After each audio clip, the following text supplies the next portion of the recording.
Hello दोस्तों, कैसे हैं आप सब। उम्मीद करता हूं अच्छे होंगे। आज मैं उन गलतियों के बारे में बात करूंगा जो एग्जाम में अच्छे अच्छे विद्यार्थियों को स्किल की परीक्षा में असफल बना देती हैं। स्किल से तात्पर्य हमारा शॉर्ट हैंड और टाइपिंग की परीक्षाओं से है। ज़्यादातर विद्यार्थी शॉर्ट हैंड या टाइपिंग में अपनी स्पीड की वजह से नहीं, बल्कि धैर्य न रखने, गलत स्ट्रेटेजी और गलतियों की वजह से बाहर हो जाते हैं। इसी बारे में हम बात करेंगे कि क्या अच्छा बहुत सारे बच्चों का कमेंट आ रहा था कि सर बाहर तुम लिख लेते हैं लेकिन एग्जाम में पता नहीं क्या हो जाता है, कैसे गलती हो जाती है, पता नहीं क्यों हम फेल हो जाते हैं। तो हम इस पर बताएंगे कि आपको एग्जाम के दिन तक क्या स्ट्रेटेजी रखनी है और एग्जाम हॉल में क्या स्ट्रेटेजी रखनी है, जिससे आप इन चीज़ों में गड़बड़ ना करें और परीक्षा को अच्छे से सफल बना पाएं। यह मैं अपने अनुभव के आधार पर आपको बताने जा रहा हूं। मुझे 9 वर्ष उत्तर प्रदेश में आशुलिपिक के पद पर कार्य करते हो चुके हैं और वर्तमान में व्यक्तिगत सहायक के पद पर कार्यरत हूं। कहने का मतलब यह है कि 9 सालों से मैं नौकरी कर रहा हूं। 1 साल पहले मेरा अभी प्रमोशन हो चुका है पीए ग्रेड 2 के पद पर। सरकार में हमारा जो मूल पद होता है वो स्टेनो का होता है, बाद में हम प्रमोट होकर पीए हो जाते हैं। इस वीडियो को अगर आपने पूरा देख लिया तो शॉर्ट हैंड और टाइपिंग में होने वाली गलतियां आप खुद ही कंट्रोल कर लेंगे। अच्छा, इन चीज़ों को मैं इसलिए लिख लेता हूं क्योंकि जो मैं बोलूं वो आपकी स्क्रीन पर रहेंगी तो आपको बेहतर समझ में आता है ना।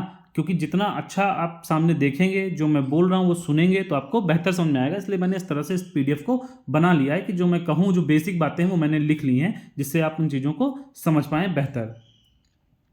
देखिए, जो हाल में शॉर्ट हैंड की परीक्षाएं होनी हैं, जो हाल में शॉर्ट हैंड की परीक्षाएं होनी हैं वो ये हैं। कौन सी? उत्तर प्रदेश पुलिस में उप निरीक्षक गोपनीय मतलब एसआई स्टेनो, एएसआई क्लर्क।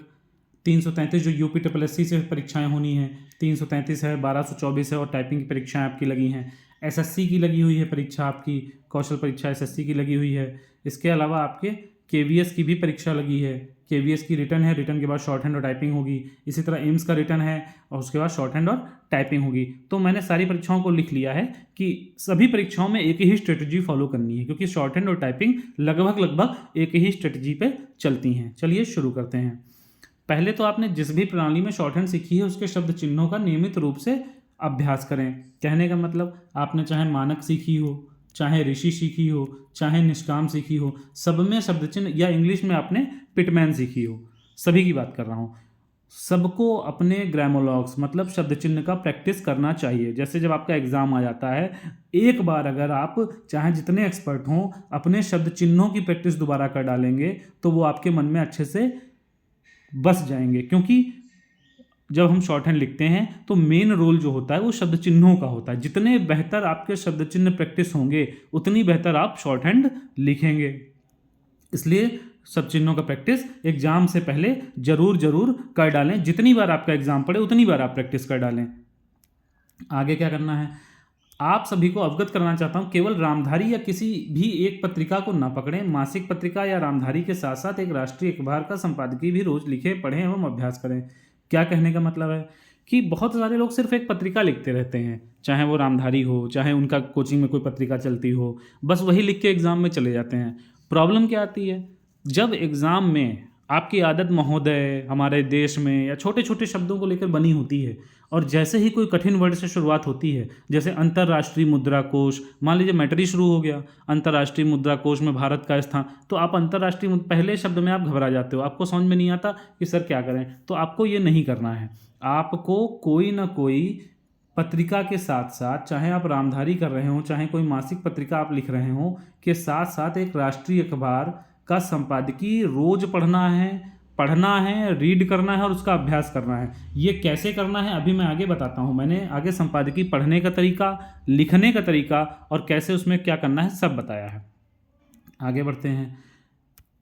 अगर आपके पेपर में 400 शब्दों की, मतलब देखिए शॉर्ट हैंड ज़्यादातर या तो 5 मिनट की होती है 400 शब्द की, या 800 शब्द की, उसके ऊपर 1000 शब्द की पीएपीएस के लिए होती है ना। तीनों कैटेगरी होती हैं। तो अभी ज़्यादातर जो पेपर हैं वो 400 शब्दों वालों हैं।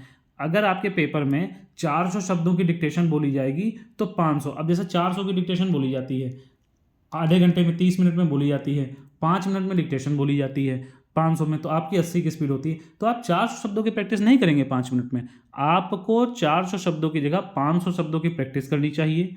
500 शब्दों को 5 मिनट में करना चाहिए, जिससे 85-90 के बीच की स्पीड बन जाएगी। 10 उनकी 10 लाइन प्रैक्टिस करें, फिर उसे प्रतिदिन लिखें और पेपर में टाइप करने के लिए दिया गया उसे 10 मिनट में टाइप करने का अभ्यास करें। कहने का मतलब पेपर कहता है कि 30 मिनट में टाइप करिए, तो आप उसे घर पे 20 मिनट में ही टाइप करने का अभ्यास करिए। और ये एक दिन में नहीं आएगा, एग्ज़ाम के दिन तक, अभी आपके एग्ज़ाम में टाइम है, एग्ज़ाम के दिन तक डेली आपको ये करना होगा। 400 की जगह 500 शब्द, 5 मिनट में 500 शब्द बुलवाइए, कोचिंग में बुलवाइए, खुद रिकॉर्ड करिए या कहीं से भी लिखिए।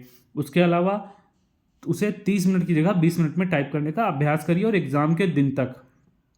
फिर क्या करना है, पेपर तक प्रतिदिन 6-7 घंटे श्रुतिलेखन में प्रैक्टिस को दें। अब ये सब काम आप करेंगे तो टाइम लगेगा, कम से कम कितना, 6-7 घंटे आपको पेपर तक देने ही देने हैं, अगर आप स्किल को बहुत सीरियस लेके दे रहे हैं और देना चाहते हैं, पास करना चाहते हैं। तो आइए देखते हैं क्या होता है संपादकीय। बहुत सारे लोगों का सवाल था संपादकीय क्या होता है, पेपर में क्या लिखना है, कैसे पढ़ना है, तो मैं बताता हूँ।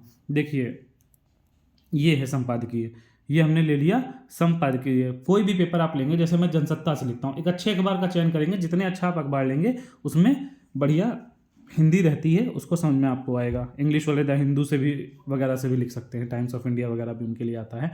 तो क्या करना है आपको, ये संपादकीय आपको लेना है। कोई भी पेपर खोलेंगे उसमें ऊपर एक हेडिंग पड़ी होगी संपादकीय। संपादकीय में इस तरह का मैटर रहता है। देखिए, पूरा पेपर संपादकीय का एक पेज ऐसे आता है, उसमें इतने सारे मैटर रहते हैं, है ना, अलग अलग डिटेक्शन रहती है। जैसे एक टॉपिक ये है, एक टॉपिक ये है, फिर नीचे की तरफ बढ़ेंगे तो एक टॉपिक ये है और एक टॉपिक ये है। कैसे इसको पढ़ना है, जैसे ये हमने टॉपिक उठाया, मशीन बनाम मनुष्य। अब इसको हम पूरा रिकॉर्ड कर लेंगे, या घर पे कोई है तो उससे बुलवा लेंगे, या आप कोचिंग जाते होंगे तो वहाँ भी आपको बोला जाता होगा। लेकिन आप करते क्या हैं, आप कोचिंग गए, आपने लिख लिया, आप घर चले आए, इससे दिक्कत होती है। आपको घर पे सुबह उठ के सबसे पहले पूरे पेपर को छोड़िए, संपादकीय का ये पेज लेंगे, उसको अच्छे से पढ़ेंगे। जैसे कोई भी तकनीक अगर मनुष्य के लिए सहयोगी की भूमिका में है तो वह बेशक फ़ायदेमंद हो सकती है, लेकिन अब कहाँ कॉमा लगा रहा है, कहाँ पे हैं में बिंदी है, कहाँ पे नहीं है, कौन सा शब्द से बहुस्तरी आया है तो बहुस्तरी में कौन से सा का इस्तेमाल हुआ है ना, कृत्रिम बुद्धिमत्ता आया है तो कैसे है। तो करना आपको क्या है, इसको आप रीड करेंगे पर डे, संपादकीय को रीड करने के बाद कठिन शब्द जैसे बुद्धिमत्ता आ गया, आपको नहीं बनाना आता है, आपने अलग कॉपी पे बुद्धिमत्ता लिखा, इसकी आउटलाइन पूछी, इसकी प्रैक्टिस करी और साथ में पूरे उसको पढ़ा। इसमें से जो जो कठिन शब्द हैं, जैसे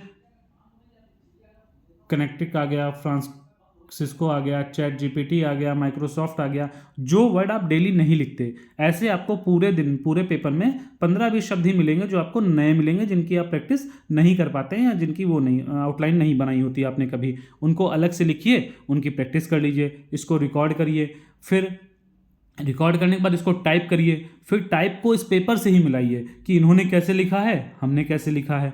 मैं आपसे गारंटी लेता हूँ 30 दिन लगातार पेपर के दिन तक आप करेंगे, आपकी शॉर्ट हैंड ऑलरेडी बेहतर हो चुकी होगी, आपके अंदर कॉन्फिडेंस बढ़ चुका होगा। इसी तरह आप एक टॉपिक लिख लें, फिर दूसरा टॉपिक उठा लें जो नीचे दिया है, इसको पूरे अच्छे से पढ़ें, इसमें देखें कि कहाँ कहाँ कैसे कैसे बोला जाता है। अच्छा, बुलवाइए किसी हमेशा ऐसे व्यक्ति से जिसको शॉर्ट हैंड का नॉलेज हो, क्योंकि ये नहीं कोई भी ऐसे पढ़ दे, यह बात अक्सर कही जाती है, ऐसे नहीं पढ़ना है। एक प्रेम से एक जो वर्ड जोड़ के बोले जाते हैं, जो वर्ड जैसे पढ़े जाते हैं, कॉमा पे कितना विराम लिया जाता है, इन सब चीज़ों को जिसकी नॉलेज होगी वही अच्छी बोल पाएगा। दूसरा, मैं ये क्यों कह रहा हूँ कि 85 से 90 में मेहनत, क्योंकि बोलेगा, देखिए सामने वाला शॉर्ट हैंड बोलेगा 5 मिनट में, उसको एक टाइम मिलता है 5 मिनट का, लेकिन सबका चूंकि अगर रिकॉर्डेड नहीं होता है तो कोई व्यक्ति बोलता है जैसे ऐसे बोलता है। मैं आपको पढ़ के बताता हूँ। यह बात अक्सर कही जाती है कि प्रेम वह अनुभूति है जिसे पाने के बाद, मतलब उसकी आवाज़ में फ्लक्चुएशन हो सकता है, बीच में वो अपनी 80 से 90 जा सकता है और 90 से 75 भी आ सकता है। बोलेगा वो 5 मिनट में, इसलिए थोड़ा वेरिएशन में आपको लिखने की आदत होनी चाहिए, अलग अलग आवाज़ों में लिखने की आदत होनी चाहिए।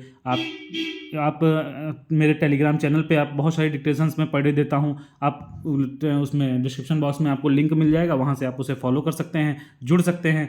अन्य चैनल यूट्यूब वगैरह से भी हैं। बहुत सारे लोग की ये भी शिकायत आई कि सर ऑनलाइन कोचिंग में मैंने जुड़ लिया, बहुत पैसा ले लिया, उन्होंने बोला था सिखा देंगे। ऐसा नहीं होता। शॉर्ट हैंड पूरी तरीके से आप पे निर्भर है। आप जितनी प्रैक्टिस करोगे, जितना लिखोगे, जितना टाइप करोगे, उतनी बेहतर होगी। कोई भी कोचिंग वाला, कोई भी व्यक्ति आपको शॉर्ट हैंड सिखा नहीं सकता। ये पूरी तरीके से आप पे ही डिपेंड करता है कि आप उसे कितनी बेहतर, कितनी प्रैक्टिस करते हो। Practice makes a man perfect की आपने कहावत सुनी है, वही यहाँ पे चरितार्थ होती है पूरी तरीके से। ठीक है, तो आप समझे संपादकीय क्या होता है। संपादकीय पेपर का ये पेज होता है, इसको आपको देना है, लेना है पेपर डेली, कोई भी ले सकते हैं। मैं जनसत्ता इसलिए यूज़ करता हूँ क्योंकि इसकी हिंदी मुझे बहुत अच्छी लगती है। इसको आपको पढ़ना है पर डे।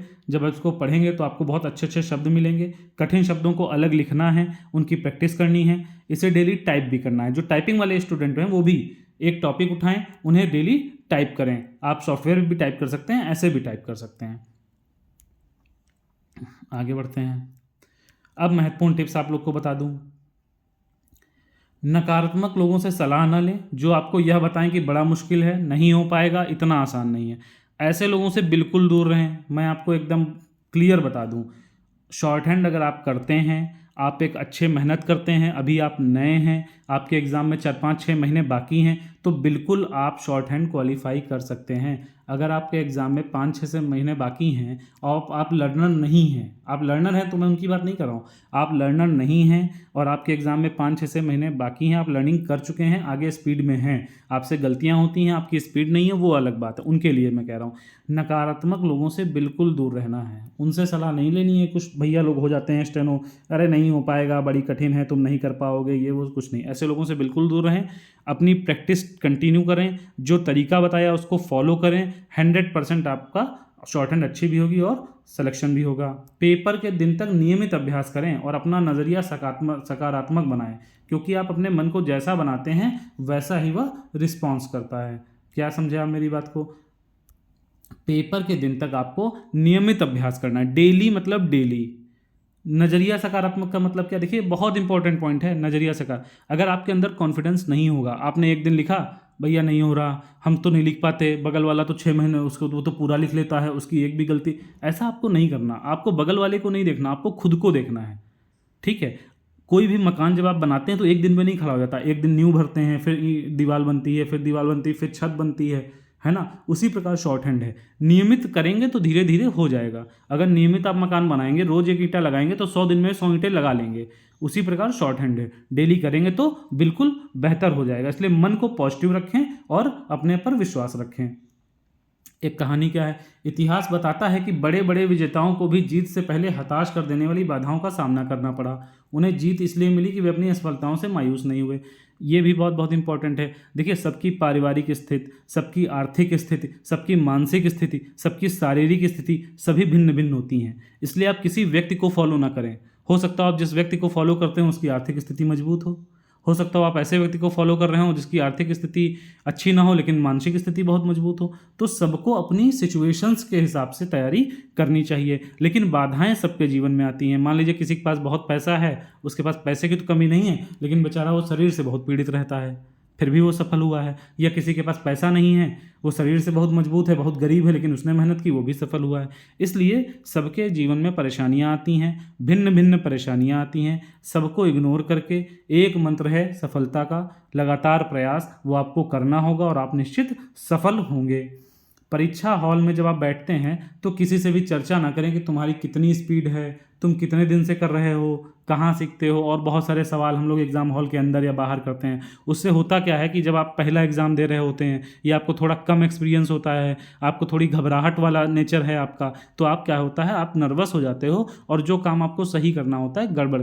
परीक्षा के दिन आपको पूरे कॉन्फिडेंस के साथ जाना चाहिए, पूरे दम से, पूरी मेहनत से, जो आपने इतने दिनों से तैयारी करी है उस पर विश्वास रखना चाहिए और चुपचाप कॉन्फिडेंस के साथ आपको हॉल में बैठना चाहिए और बहुत अच्छे से परीक्षा देनी चाहिए। डिक्टेशन लिखने या टाइपिंग करने से पूर्व अपने दिमाग को शांत रखें। जितना धैर्यपूर्वक और उत्साहित होकर आप परीक्षा हॉल में बैठेंगे उतने ही आपके सफल होने की उम्मीद बढ़ जाती है। बताया ना आपको कि जितना आप शांत रखेंगे अपने आप को डिक्टेशन बोलने से पहले या टाइपिंग करने से पहले, ये नहीं सोचना कि मुझे नहीं आती थी। अरे भाई, आप इतने दिन से तैयारी कर रहे हो, आपको जो तरीका बताया अगर आप उतना दिन अभ्यास कर, आपके अंदर कॉन्फिडेंस बूस्ट हो जाएगा। चिल रहना, ये कोई ऐसी परीक्षा तो है नहीं कि इसमें कोई बहुत टफ IIT या उस लेवल क्वेश्चन आ जाएगा कि आपने पढ़ा नहीं, सिलेबस आउट ऑफ, ऐसा कुछ नहीं है। वही टाइपिंग, वही शब्द, वही शॉर्ट हैंड, वही महोदय, वही अंतर्राष्ट्रीय मुद्रा, वही देश, वही अभिनेत्री, वही फिल्में, सब वही शब्द रोज आने हैं जो हम सुनते हैं। कुछ 2-4 शब्द नए आ जाते हैं, उसके लिए क्या करना है बता रहे हैं। डिक्टेशन लिखते समय यदि कोई शब्द छूटता भी है तो घबराएं नहीं, उनके बोलने के साथ ही आगे बढ़ें, उसी शब्द को लिखने के चक्कर में अपना समय बर्बाद ना करें। मान लीजिए कोई डिक्टेशन टफ बोली जा रही है, उसमें बहुत कठिन शब्द आ गया, अब आप उसको वो आगे बोल रहे हैं और आपका दिमाग उस शब्द को बनाने में लगा, बिल्कुल ऐसा ना करें। अगर आपसे कोई शब्द छूट गया है आप बिल्कुल उस शब्द को छोड़ दें, उसके उनके साथ कंटिन्यू करें, क्योंकि अगर आप कंटिन्यू करेंगे फिर हो सकता है कि आप गलत बनाते जाएं, गलत लिखते जाएं। आपको बिल्कुल ये नहीं करना है। कोई शब्द छूट रहा है बिल्कुल उसे छोड़िए और आगे बढ़िए। फिर लिखने के बाद पूरे मैटर को ध्यानपूर्वक पढ़ें और संयमित होकर टाइप करें, इधर उधर समय बर्बाद ना करें। अब लिखने के बाद आप बगल वाले को मत देखें कि आपने क्या लिख लिया, इनकी अच्छी थी कि इन्होंने यार पूरा दिल से लिख रहे थे, हो सकता पता नहीं वो क्या लिख रहा था। आपने जो तैयारी करी है उस पर विश्वास रखें। जैसे ही आप लिख लेते हैं पूरे मैटर पर नज़र डालें, आपको कोई कठिन वर्ड लिख रहा है उसके बगल में वहीं पे हिंदी से लिख लें, बाद में रफ कर दीजिएगा। उसके बाद क्या करना है, आपको टाइप करना है। संयमित होकर जो आपने लिखा उसको अच्छे से टाइप करें, इससे आप सफलता की ओर बढ़ जाएंगे। अंत में बस 2 पंक्तियों से मैं अपनी बात समाप्त करना चाहूँगा। लहरों से डरकर नौका पार नहीं होती, कोशिश करने वालों की कभी हार नहीं होती। Thank you.